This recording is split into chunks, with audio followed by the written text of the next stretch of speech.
Jannata and today I will present my modified learning material titled What's Make You Feel Good.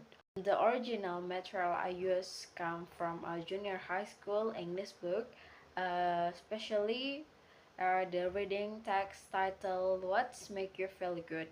The original material only contained short reading passage, a simple comparison question, and vocabulary example about verb plus ing. And the material was very basic, mainly for the reading and vocabulary practice. Based on that, I redesigned the material to make them more complete and more engaging. And in my modified version, I made a four major change. The first one is I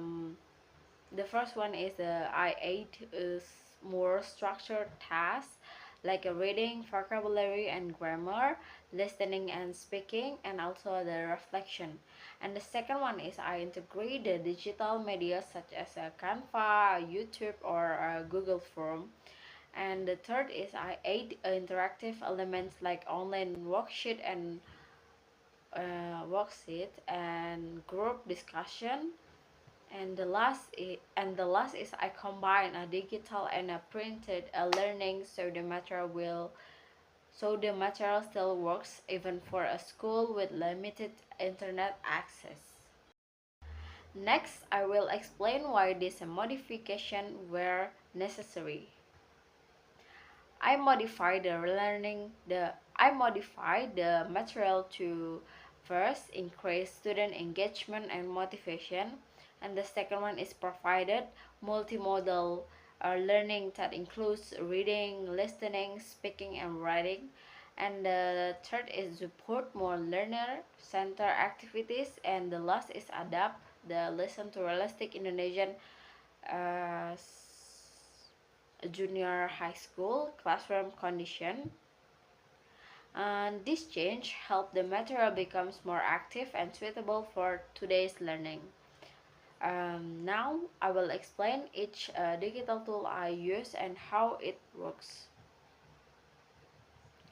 For the vocabulary and grammar, I use a Canva.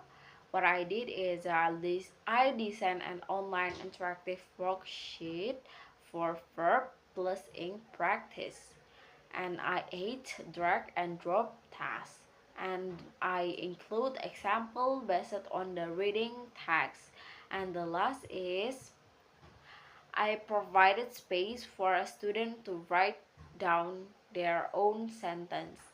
This make mistake this makes grammar learning more visual and fun. The listening and speaking part, I use a YouTube video. Student will watch the video and identify two things that make people feel so good, and then they share their own feel good moment in a short discussion. This helps students to get authentic listening practice and connect with the topic with a real life example. And for the Google form contains what did you learn today? Which activity did you enjoy the most? And what is the new English word or phrase did you learn? This is serve a simple formative assessment and helps students reflect on their learning. And this modified material helped us junior high school student in Indonesia to strengthen their reading comprehension, practice vocabulary and grammar, and also improve listening and speaking skill, and use the digital tools appropriately, and express their own experience, and also reflect on their learning. Overall, the lesson become more richer, more interactive, and more meaningful. Alright, thank you for listening. This is my presentation about the modified learning material what make you feel good. What make you feel good, and thank you for watching. See you next time. Bye bye.